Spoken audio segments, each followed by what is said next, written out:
Restoration. My name is Matt. Glad you could join us on this Shabbat or whatever day you're watching this message. We're still in our series, Blood Brothers, the story of the sons of Jacob. And last time we were at Beersheba, where God spoke to Jacob at night and said, "Do not be afraid to go down, because I myself will go down with you." And Yaakov said, "Hineni." And now the whole family's moving to Egypt. And the most dysfunctional family in the Bible, 22 years broken, is finally heading to Egypt together. Genesis 46, verse 8 says, "Now these are the names of the sons of Israel who came to Egypt, Jacob and his sons." Now, there's two names there and sons, but it's the same family. It says Jacob and sons. Jacob is the man who wrestled God at a river and limped away with a new name, and his sons. Israel is the name he was given, but it's the covenant family, the nation in the making, the ones who will one day be called Bnei Israel, the sons of Israel. So in one verse it says, the sons of Israel and the sons of Jacob, Jacob and his sons. So Jacob is still a man with a family. Yisrael is not yet a nation. That transformation is what Egypt is for. They're going to go down as one man's family. They're going to come up as a people. Now, after the list of people that runs through the four mothers of Israel, there's a total amount of people in Genesis 46, verse 27. The tally of all the people belonging to Jacob's house who came to Egypt was 70. Now, I promised last time that we were going to count to the number 70. But first, you need to know why the number 70 matters. Because the list of names in an ancient text is either the most boring passage in the Bible or the most loaded. And it depends entirely on what you know when you start reading. So to understand why the number 70 matters, we have to go back before Egypt, before Canaan, even before Abraham, back to the ark. Now, 3 sons of Noah walk onto dry ground with their wives, Shem, Ham, and Japheth. And the flood has unmade the world. God says to Noah what he said to Adam, "Be fruitful and multiply and fill the earth." So from these 3 sons come the nations of the world, every people, every language, every coastland. Notice the order in Genesis chapter 10 is the sons are listed by age, Shem, Ham, Japheth. And when the narrator lists their descendants, the order reverses. It does Japheth first, then Ham, then Shem last. So today is part 22 of this series, and the message is called For the Nations. The narrator of Genesis saves Shem for last because Shem is where the story's going. The name Shem is where we get the word Semite. It's the line of Shem that narrows to one, which is Abraham. Now, Israel's not listed in these nations that are numbered in the text in Genesis chapter 10. But that's because Israel is going to be the answer to what happens next.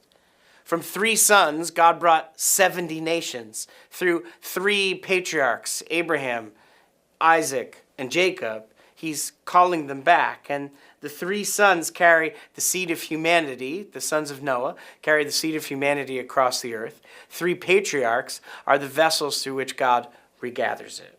And watch, because this is really cool. Before Abraham, something breaks the world open in Genesis chapter 11 and verse 1. It says, "Now the entire earth had the same language with the same vocabulary." In Hebrew, the word same isn't really what it says. The word here is echad. It's one. It's safa echat, one language, devarim achadim, words of oneness. The root of the word is echad, which we find in the Shema. The Lord is Adonai echad. The Lord is one. There's a unity in humanity that's a gift from God. It's the residue of being made in the image of the one God. One humanity, one speech, one world. What goes wrong next is not their oneness. What goes wrong is what they decide to do with it. It's in Genesis chapter 11 and verse 4. Then they came and said, "Come, let's build ourselves a city with a tower whose top reaches into heaven. So let's make a name for ourselves, or else we'll be scattered all over the face of the whole land." Now, this city is called Bavel or Babel, but it's the same name as Babylon. They're the same word, same city, same spirit. And the tower is not just architectural ambition. In the ancient world, and we've talked about this before, in the ancient world, a mountain is where heaven and earth meet, where the gods come down. So a ziggurat, this tower, is a man-made mountain. They're not building a tower. They're constructing their own sacred mountain, their own point of contact with heaven on their own terms, without God's invitation. So humanity reaches for heaven by their own name and their own glory, and for that reason God scatters them. But the scattering is not just only punishment, it's also by design, because the very next thing that God does in Genesis is call Abraham. And through him and his descendants, those scattered nations are going to find their way back to God. Genesis chapter 12, verse 2, he says to Abraham, "My heart's desire is to make you into a great nation, to bless you, to make your name great, so that you may be a blessing." In Hebrew, it's interesting because God promises to make Abraham a goy, a goy. The same word for nations that we're called to bless. Israel is called to be a goy for the goyim, the nation for the nations. And the blessing does not go to countries, but to mishpachat. Genesis 12, verse 3, it says, "My desire is to bless those who bless you, but whoever curses you, I will curse, and in you all the families of the earth will be blessed." The word for families is mishpochot, families or clans or every household on earth. God does not use the word goyim, nations here. He says kol mishpachot ha'adamah, all the families of the earth. Interesting that ha'adamah, the ground, is the same root word as Adam's name, which is humanity. Every person who shares the ground of Adam, all humanity. So, watch this. 70 people go down to Egypt so that all the families on earth can find their way up to the one God. This is what Israel exists for. What goes down to Egypt is not a nation. It's a family. 70 people carrying a promise. The great nation is forged in Egypt, in exile, among the nations, exactly where a priesthood needs to be formed, not in isolation, but embedded in the world it exists to serve. Now, all the way back in Sermon 12 of this series, we talked about Noah's Ark, Tevah, and how Pharaoh's house, Habayit, is Tevah spelled backwards. The ark reversed. Jacob's family goes down now into this reversed ark, 70 people, and they're going to come out a nation much later. So it works like this. Noah's remnant, his 3 sons, become the 70 nations. Jacob's remnant went down numbered 70, not by accident. One family carrying the blessing for every family on earth. Now, by the 1st century, this is normative reading across all the spectrum of Jewish belief. There's multiple Jewish sources in the 1st century, like 1st Enoch and Jubilees and the historian Josephus, and they all read the 70 people of Israel and the 70 nations from Genesis 10 as belonging together. And underneath all of it is a verse that Moses sang at the end of his life in Deuteronomy. It's Deuteronomy 32, verse 8. When Elyon gave nations their heritage, when he separated the sons of man, he set boundaries for the people by the number of Bnei Israel, by the number of the sons of Israel. Moses said that the 70 nations, that their borders were drawn to correspond to the 70 who will come from the sons of Jacob. It's all by design. There's a textual note worth knowing. This translation, Sons of Israel, comes from the Masoretic text of Hebrew, which is really only 1,000 years ago. It's sort of late. And it reads the Sons of Israel. But the Dead Sea Scrolls and the Septuagint, which are both over 1,000 years older, read, instead of Sons of Israel, read Sons of God or Angels of God. Three different readings for the same verse. But however you read them, I want you to know that they all lead to the same conclusion. God drew the boundaries of the nations with Israel in mind. And then he keeps Israel as his own portion from among the nations. It's in the next verse, Deuteronomy 32, verse 9. Adonai's portion is his people. Jacob is the share of his inheritance. The word translated for share here is chavel. It's a measuring rope. It's the line a surveyor uses to mark off a plot of land. Jacob is called God's nachalah. It's his inheritance, the people he measured off for himself. Now, the Lord owns the whole earth, but Israel he keeps for himself, because the nations are Israel's assignment. Israel is the instrument.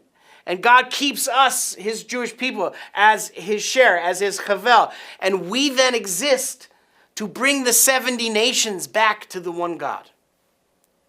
There's a great celebration in the fall called Sukkot, the Feast of Tabernacles. And actually the commandments for Sukkot show us what that mission looks like at the altar. In Numbers 29, you can count the bulls that are offered during the 7 days of Sukkot. There's 13 on the first day, 12 on the second, 11, 10, 9, 8, 7.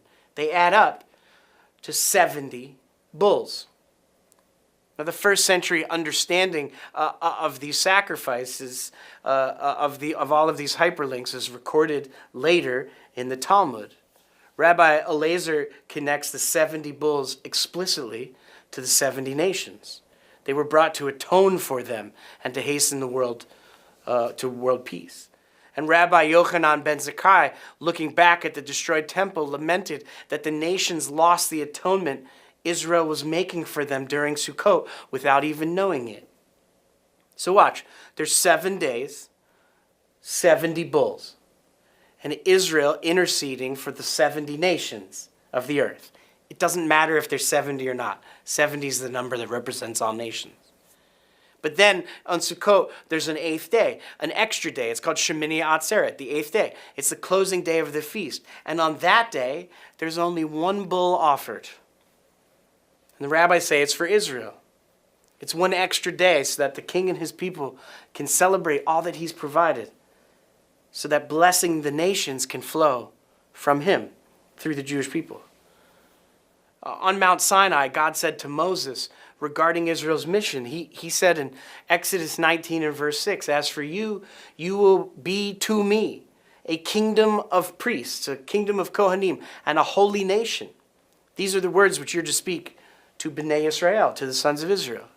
These words that are highlighted in Hebrew are Mamlechet Kohanim, a kingdom of priests.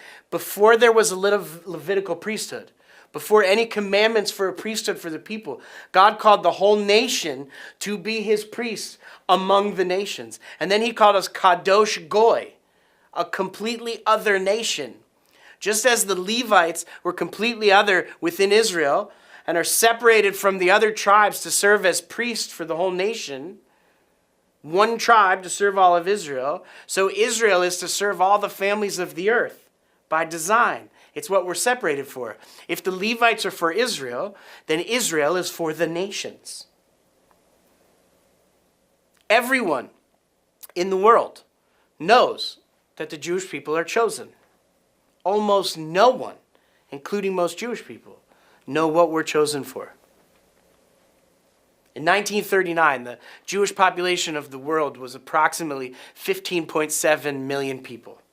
And 1/3 were murdered in the Holocaust. We're only now approaching that number again. Less than 16 million people in a world of 8 billion. We are 0.2% of human beings. And yet, the contributions of the Jewish people to human civilization is without parallel in history. It's not explainable by demographics, by numbers. It's not explainable by circumstance. It's not even explainable by gifts and talents, because it's not us. It's a promise that God made through us.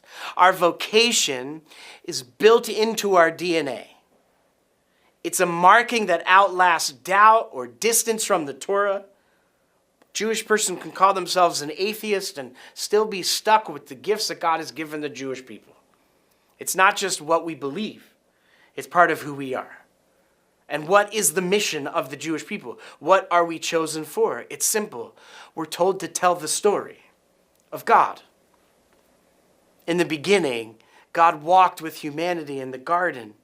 And then after sin, humanity built Babel, reaching for heaven on their own terms. And God scattered them into every nation, into 70 nations, and confused their language. And then he immediately chose 70 people, the family of Jacob, to carry the way back home for the nations. I'll give you the story in one sentence. Here's the story that the Jewish people are to tell the nations. The God who scattered the nations chose one family, Israel, to carry one answer, Yeshua, the king who died and rose to bring every scattered family home. That is the story that Israel exists to embody, to live in a way that makes the nations ask, what is it about these people? Why are they so different than everyone else? We are Kadosh Goy. We're a completely other nation, not set apart for our own sake, but to be the invitation to everyone else. Our otherness is the signal that the way home is open to everyone. You've heard some of these lies, right? The Jews run Hollywood, Jews control the media, Jews dominate finance and law, and they're all lies. But they're also shadows cast by something real. The right question is not, why do the Jews run Hollywood? The right question is, why are Jewish people so compelled to tell stories? Because the calling is in our DNA. It's by design. The shadow side of every anti-Semitic accusation is a distorted version of a real and greater blessing. To illustrate one amazing story, there was a woman named Emma Lazarus who grew up in a wealthy Sephardic family in New York. She didn't attend synagogue. She had no rabbi. There was no Torah education. But in 1881, the pogroms began in Russia, and thousands of Jewish refugees were pouring into the New York harbor, and something woke up in her that she could not explain. She visited the refugees. She volunteered. She founded vocational training for these immigrants. And she wrote fierce poetry under the title Songs of a Semite. A decade before Theodor Herzl, she was calling for a Jewish homeland, and she never made it there because she died at 38 years old. Israel would be established 61 years after her death. But in a very famous poem in 1883, she was asked to write a poem for the Statue of Liberty. She called the statue the Mother of Exiles, not the Mother of the Promised Land, but the mother of the ones who were still in between. She saw America the way Jacob saw Egypt, not the destination, but the ark that holds the remnant until the story can continue. And she wrote these famous words that you probably know. Give me your tired, your poor, your huddled masses yearning to breathe free. But friends, this isn't just the story of America. She was telling the oldest story in the world. The God who sees the scattered and says, come to me. I will keep you. And I don't think she even knew what she was doing, as many Jewish people don't. But God did. Now, we also have to look at what Yeshua, our Messiah, did in the Gospels. He's Israel personified, the God of Israel in flesh, the story Israel was always meant to tell, walking among his people in the land of Israel. And in Luke chapter 9, he sends out the 12 disciples, one Jewish apostle for every tribe of Israel. But in the very next chapter, he does something that points to the whole world. It's in Luke 10 and verse 1. It says, now after these things, the Lord assigned 70 others and sent them out 2 by 2, is what it says in the Greek, before him into every town and place where he himself was about to go. Yeshua sent 70 disciples, 2 by 2. It's a hyperlink to the ark, for sure. The remnant that populated the 70 nations. But notice where he sends these 70, into the towns of Israel. He's gathering the family of Jacob, the 70 names, so that they're in position to reach the 70 nations. The training happens in the villages of the Galilee, but the target is the ends of the earth. He's gathering the 12 tribes of Israel and commissioning the 70 disciples so that after his ascension into heaven, after his death, resurrection, and ascension, the remnant of Israel can finally carry the answer back to the 70 nations. It's Jerusalem first, then Judea, then Samaria, and finally the ends of the earth. The idea is Yeshua gathers Israel. And then Israel will gather the nations by bringing Yeshua to them. Zechariah, the prophet Zechariah, saw this regathering centuries earlier. He saw a day when every survivor from every nation would come home to Jerusalem to celebrate Sukkot and to celebrate the king who gathers the nations as God promised. It's in Zechariah 14 and verse 16. Then all the survivors from all the nations that attacked Jerusalem will go up from year to year to worship the king, Adonai Tzivaot, and to celebrate Sukkot. Now, of course, this hasn't happened yet. But when Yeshua returns, we will see the fulfillment of Zechariah's words. In verse 9, it says, Adonai will be king over all the earth. And in that day, Adonai will be Echad, one, and his name Echad. We sing this verse every Sukkot. We say, Bayom hahu, Bayom hahu, Yeh Adonai Echad, Ushemo, Ushemo, Ushemo Echad. What the Tower of Babel broke, the Messiah restores. And at the end of all things, the scattering ends and the gathering begins. One God, one name, and all the families of the earth finally home, worshiping Yeshua together. The 70 nations in Genesis 10 were scattered so that they could be regathered. And Abraham was called so that the blessing could go out. And Israel was set apart so that the offering could be made. And Israel was scattered to the nations so that we could lead the nations back. Yeshua then came to gather the lost sheep of Israel and send them to the world. Because one day, all nations will come home to celebrate Sukkot. The feast that always, from the very beginning, was meant for all the families of the earth. And that brings us to you and me today. We are those who watch and who participate in restoration. We are both the 70, the Jewish people, and the 70 nations worshiping Yeshua together. The priest and the people that the priests intercede for. Jewish and Gentile believers in Yeshua carrying different parts of the same unfinished mission. For the last several years, we've built our community restoration around the 4 cups of Passover. I talked about it a few weeks ago. We want people to know God and find community and discover identity and make a difference. And when we see those 4 things happening, we know that our mission is working. We also know that people who are part of restoration know how to act. We say all the time that we are people who are authentic. We are real and true and genuine, not copied or false. And in our community, that means being honest about who you are, Jew or Gentile, and bringing that to the table. We are one family. We don't eat the same food, but we eat at the same table. And our differences are part of our design that we celebrate. We're not only authentic, we're also charitable. We are people who are full of love and goodwill towards others, generous or lenient in judging people. Because we know, most of us at Restoration know what it's like to not belong. So when people who feel like they don't fit anywhere walk through our doors, this community is meant to lean towards them rather than away. And we also are people that are teachable. We have to be people that are capable of being instructed. All of us, myself included. We are a people still on the way.